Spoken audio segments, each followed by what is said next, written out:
to our units, GPD, the Guam National Guard, HSC-25, the United States Coast Guard for coordinating. Riley reminds residents to prepare for the worst, bring safety and emergency gear when you're going hiking, and always tell family members where you're going and when they can anticipate your return. Well, one of the priests charged with investigating Guam's Archbishop Anthony Apron now faces accusations of sexual harassment himself. But could this compromise Apron's ongoing canonical trial in Rome? Depends on who you ask, as this now has two leading clergy sex abuse victim advocates at odds with one another. Archbishop Anthony Apron may be undergoing a canonical trial in Rome, but it's Father Justin Walks, one of the men involved in investigating Apron, who's now in the spotlight. On Friday, SNAP Western Regional Leader Joel Castex firing at the Vatican for failing to put victims first. According to South Dakota's Kelloland TV, Father Walks is subject to allegations of sexual harassment. His accuser alleges that in 2014, the priest touched her in ways that made her feel uncomfortable and sent suggestive text. Walks then resigned and was assigned to Rome. Among his duties, serving as notary for the tribunal. The group tasked with investigating Apron in light of 4 allegations of clergy sex abuse. Walks and other Vatican officials met one by one with Apron's accusers in closed-door meetings earlier this year. We were horribly dismayed to find this out, and this was a horrible breach of trust. We believe this puts the entire canonical trial into some state of limbo. How can we trust the process if these are the men that they put in charge? Those victims were not notified. They were not told that Walks had these allegations against him. The victims were not allowed to have their attorneys present. They were told that the men in the interview were these men were trustworthy. Though he's an advocate for victims, Jungle Watch blogger Tim Rohr isn't putting as much weight into the allegations against Walks and its impacts on Apron's fate. He's not even the jury. He's a freaking note taker. Why does he matter? He doesn't matter. If this was an adult who was supposedly sexually harassed, did she tell anybody but the church? Why didn't she go to civil authorities? Why is it all anonymous? You know, and that's the second point I want to make. There's no question that what we have done here with the CCOG and the lay people and the Jungle Watch, that the reason why we're successful is because we never permitted ourselves to go forward on anonymous allegations. Once partners in advocacy turned foes, Rohr attacking the nonprofit who currently faces a lawsuit for allegedly receiving kickbacks from attorneys. Joel Castex and SNAP, to dig up something that happened in South Dakota from some anonymous person, equates sexual molestation of children with sexual harassment of adult, even if it was true, is a complete abusing. I'd see it as another molestation of the true victims here.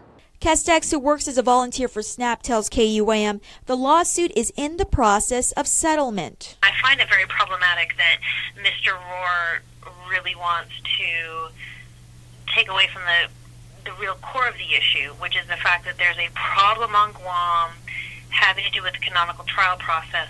I mean, this is not a time to start throwing stones at people. Though the decision of that canonical trial is expected to be revealed any day now, Rohr says it doesn't matter. The bottom line is that the people of Guam have stood up and said, Apron, you're never coming back. That's the real trial. The trial of Apron by the people who have known him all his life. Archbishop Anthony Apron's attorney Jackie Terlahi responds to SNAP's concerns. In an email statement, she says her understanding is that Father Justin Walks served as a notary or the recorder and has no role in the decision-making process. She further states, quote, "This rush to judgment simply fits the consistent modus operandi I have been witness to on this island for the last year, demanding beheading rather than seek the truth through the judicial process. This is yet another tactic to undermine the intensive and rigorous efforts that the Vatican has undertaken to determine the truth," end quote. Well, the church also chimes in a statement from the Archdiocese of Agana late this afternoon. The local church assures the faithful they have no influence over the canonical trial process.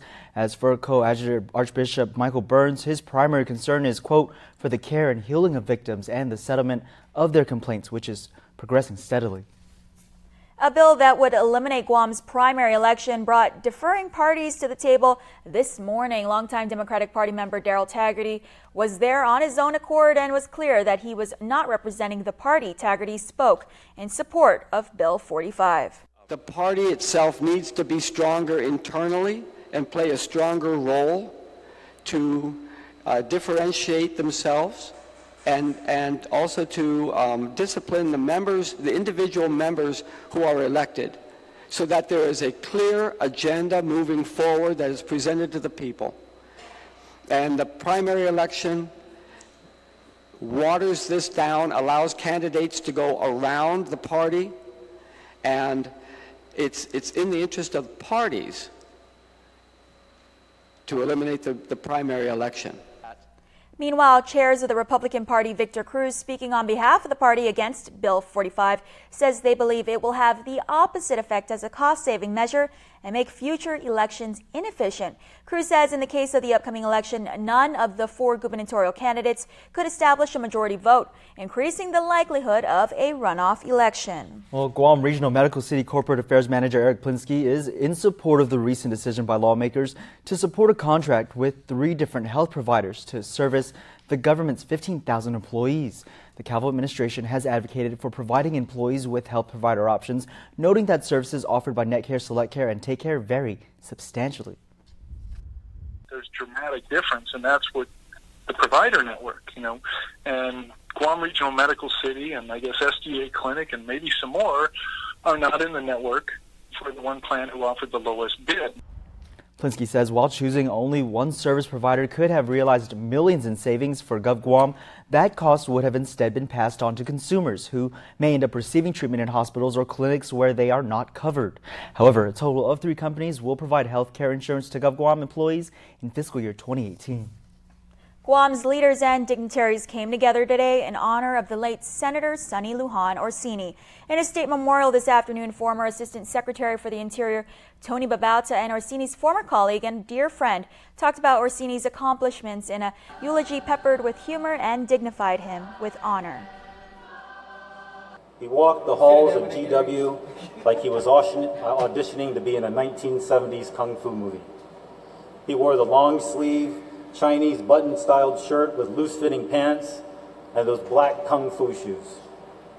And on those special days, the all-yellow Bruce Lee jumpsuit from the movie Game of Death, accessorized with nunchucks, of course. I would learn that he had already taken up the fight for my generation. He was in the Guam Youth Congress. He was engaged with people. He could relate to his peers, but also stand his ground with those older and more experienced. Final respects for Orsini is set for tomorrow at San Vicente San Roque Church in Barrigada from 9 a.m. to 12 p.m. followed by Mass. He will be laid to rest at Our Lady of Peace Memorial Gardens in Windward Hills. Salary increases for elected leaders. Guam's no stranger to the controversy, and now in Saipan the matter has ended up in court. KSPN 2 News has the story. Half a day, I'm Jackie Ray, and here's what's making news in the Marianas. I believe I followed what the law is. The law says that we need to appropriate, I believe it's 1.7 million, I think, something like that. And we're still in court. That amount is actually closer to 1.1 million, and the Attorney General's office has filed a lawsuit to prevent the increase. Worst case scenario, if it doesn't go through, we still have that about to appropriate. But as a governor, I still need to appropriate that funds for their salary until there's another ruling for it. Representative Ed Probst is one person hoping for a different ruling. He has submitted House Bill 2039 to remove the increase. The bill cites Government Ethics Code Act of 1922 and says those members who were continuing on from the 19th to the 20th legislature should not have voted. It states here, a public official shall not participate in, vote on, influence, or attempt to influence an official decision if the public official or business with which the public official is associated has a pecuniary interest in or a potential benefit from the matter under consideration by the government entity of which the public official is a member. The 80% increase is now law, and barring any injunctions, elected officials will see that money at the beginning of the 2018 fiscal year. But spending that money may not be their best plan. The court, case goes through and it finds, the court decides that you know what, I side with the Attorney General, was illegal, improper, all of you have to return all the money. That means all the elected officials who have been receiving their increase for 6 months to a year, whatever the period is, has to give all that money back. Now, if they've already spent it, they'd have to actually take out a loan, which puts elected officials even in a more difficult place. In addition to the suit filed by the Attorney General, taxpayers have expressed their concern and may also take legal action. We are public servants. We are elected officials. And for us to receive an 80% increase when we're giving the people we serve a 5% increase, there's a huge disparity. So it's kind of embarrassing. DPS always needs support. The police officers definitely need support. They still don't receive night differential or hazardous pay, and they are probably the lowest paid police officers in the nation. The bill passed the House 17-3. Although the governor's salary will remain the same, the bill will increase the salaries of each mayor and lawmaker. So we have to look at our priorities. We have to continue to be fiscally conservative and ensure that we're prioritizing paying off our debts and helping the Commonwealth Health Center, our medical referral program, which is always underfunded, and so many other agencies that are more deserving of that money. $1.2 million is a big chunk of change. For more news, make sure you visit us at saipantv.com. Well, some tax refund news to pass along. According to administration officials, $1 million in tax refunds will be mailed out to those who filed error-free by February 9th. Stick around for more news here on Primetime. You're watching KUAM. There are more ways to experience KUAM News than any other source on Guam. Download the KUAM News app for your Apple or Android device for 24/7 news, sports, videos, weather, streaming with KUAM radio, and important news alerts. And stay connected at home with Guam's first app for Apple TV. All available now from the App Store. Have you gotten paid yet? That's the premium automatic insurance deduction plan from Calvo's Insurance. Paid simplifies your home and auto insurance. No down payment. No more long lines. And you can stretch your payments up to 12 months. Paid is convenient. It deducts from your payroll, your checking account, or your credit card. With Paid, you get up to 65% off your car insurance and enjoy lifestyle club discounts. Life can be easier when you get paid. Call Calvo's Insurance today and save on your home and auto insurance. This is Tabby. Tabby's service provider is IT&E. This allows her to walk on campus without having to rely on Wi-Fi. Hey, Abby. Hey, I switched to the IT&E student plan just like you. I love how affordable their plan is. I'm so glad I switched to IT&E. What? Get up to 5 gigs a month for just $30 and the first 3 months free at IT&E.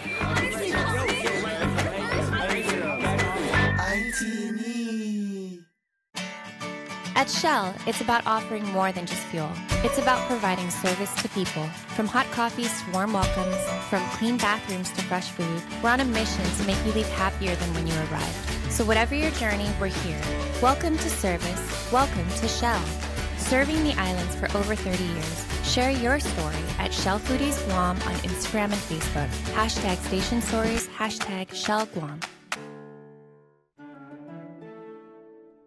Oh! Ruby Tuesday puts the O in dinner combos with Garden Bar Plus entrees for only $20.99. Choose salmon moco, petite sirloin, or pesto chicken pasta. Only at Ruby Tuesday. Oh! Hyundai's summer clearance event is happening now. Guam's best dealership, Cars Plus and Mighty. With financing as low as 1.99%. There's no better time to drive a new Hyundai Accent, ranked highest in initial quality, starting at just $11,995. Or the new Hyundai Elantra starting at $16,995. SUV lovers, check out the new Hyundai Tucson starting at $19,995. Plus, every new Hyundai gets Guam's best warranty, 10 years, 100,000 miles. It's our Hyundai summer clearance event going on now at Cars Plus and Mighty. Cars Plus, driven by you. Connect with KUAM News. Find us on your favorite social media platform. Follow us and stay in the know with Guam's news leader. We are approaching 2 decades now since Korean Air Flight 801 crashed in Nimitz Hill. The impact sending a scare for many that night. Tonight, Issa Baza looks back at the tragedy with one of those who responded, former Governor Carl Gutierrez.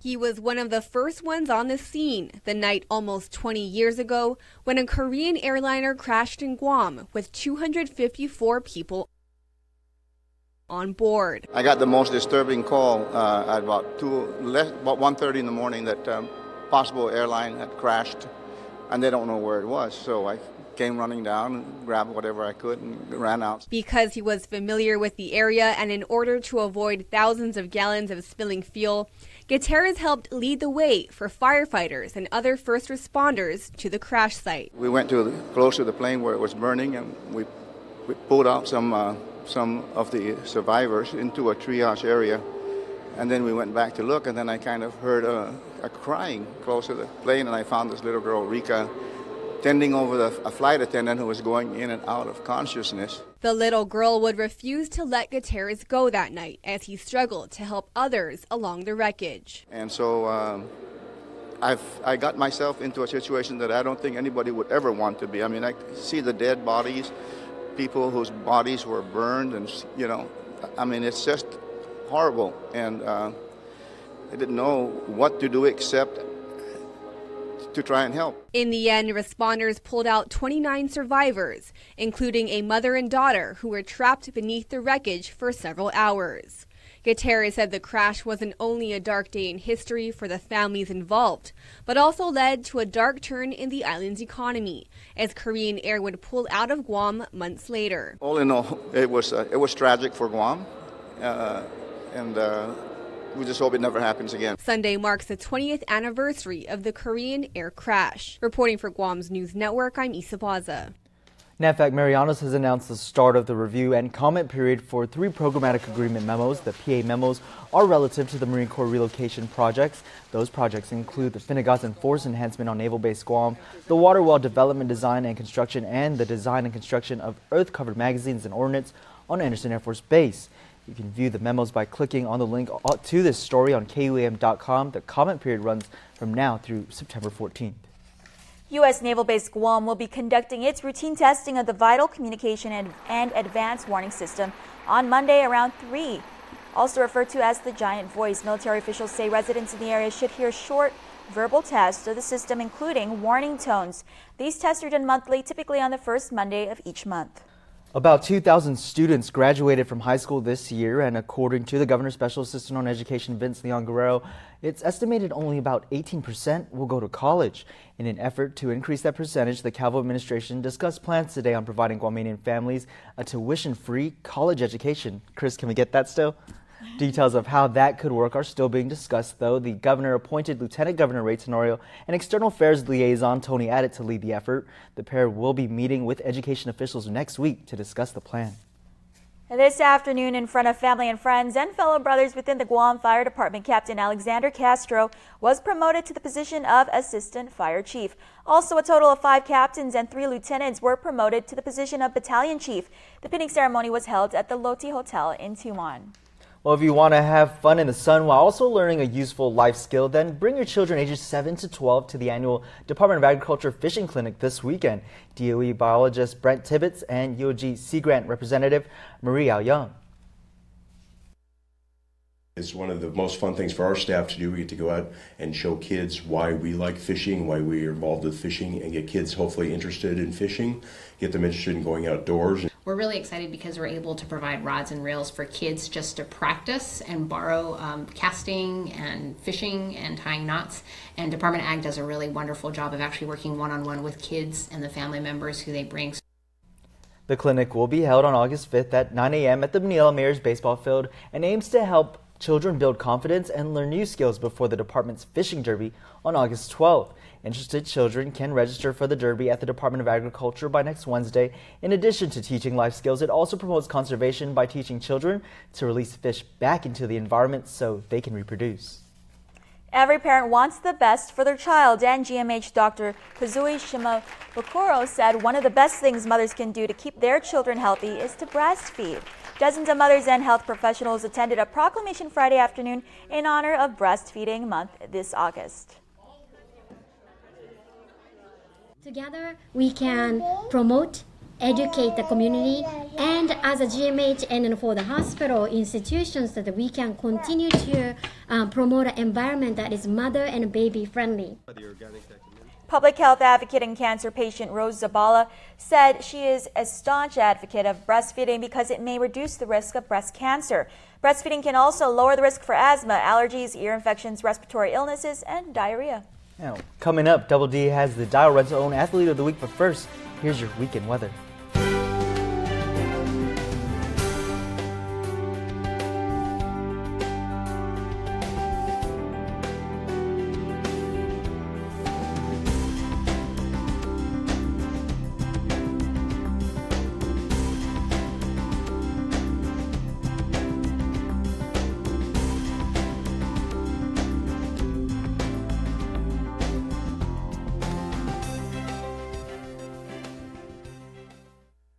From the network that brought you up to 3 times more data comes the dawn of a new data. The epic story of Guam's only network brave enough to give 10 free gigs of bonus data on every line every month to customers who bundle their services.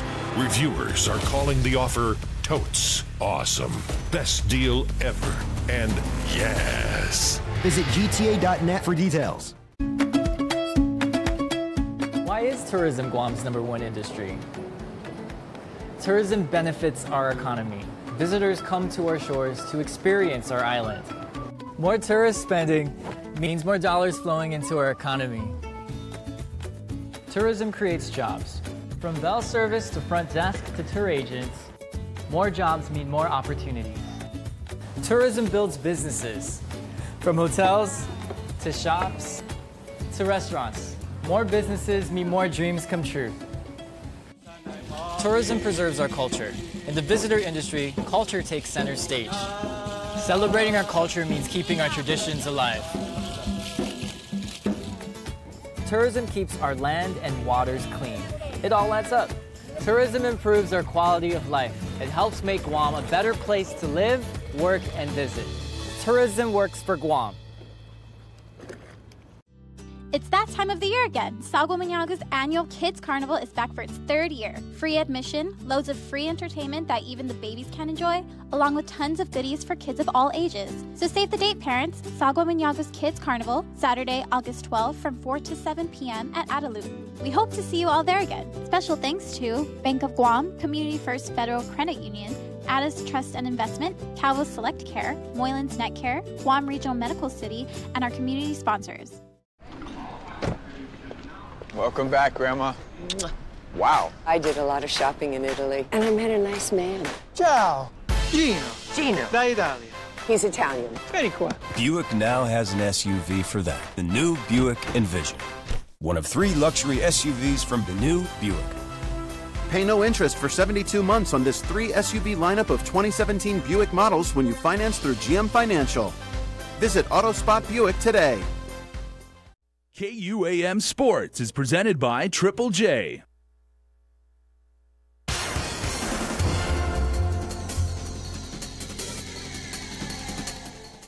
What's up, Guam? Dave Delgado here for KUAM Sports. Thanks for watching. The NFL season is just weeks away. Tonight on the show, we'll take a look at highlights from the Hall of Fame game between the Cowboys and Cardinals. Also on the show tonight, Trench Challenge news.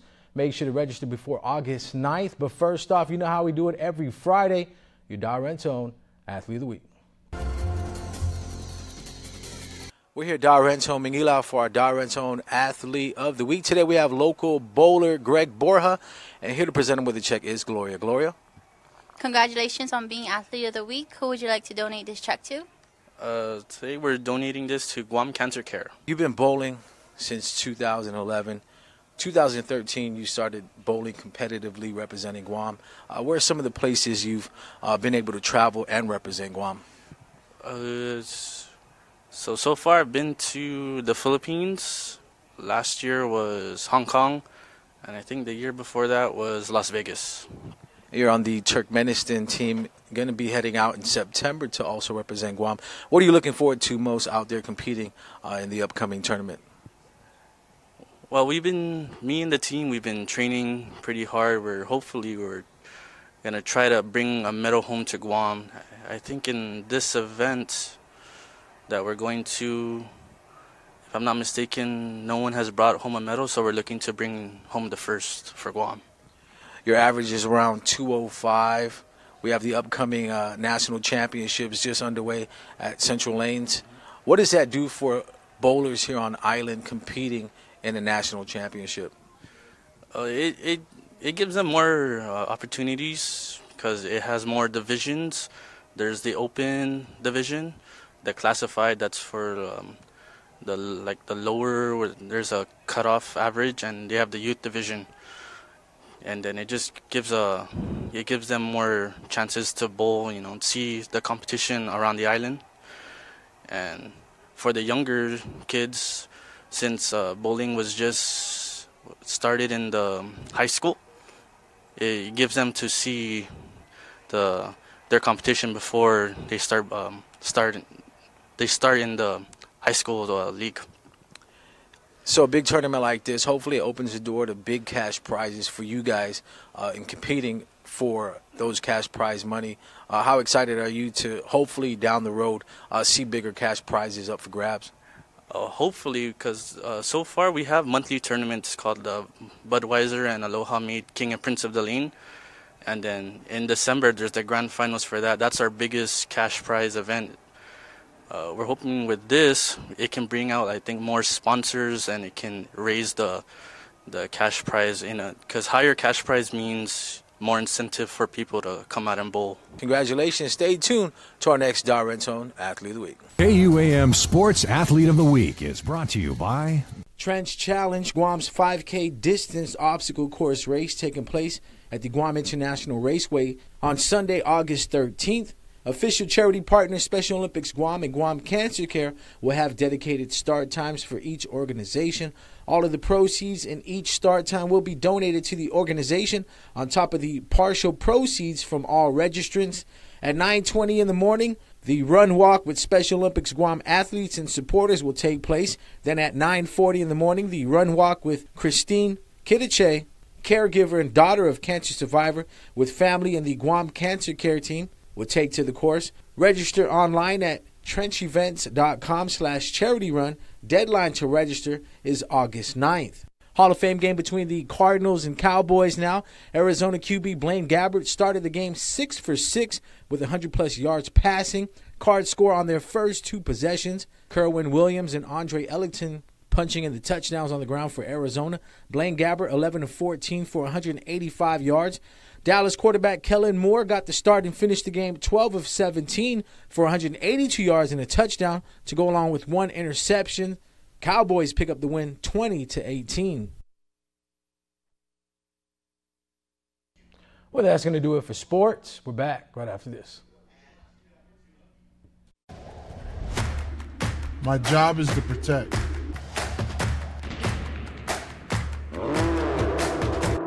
My job is to defend. My job is to be tough. That's why I train. That's why I need those who are tough around me.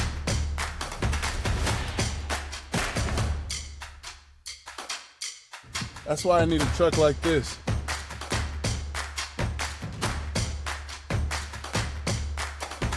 Are you ready for a big boy truck? America's best-selling truck for 40 years straight. When you're ready for a big boy truck, Triple J Ford is the place.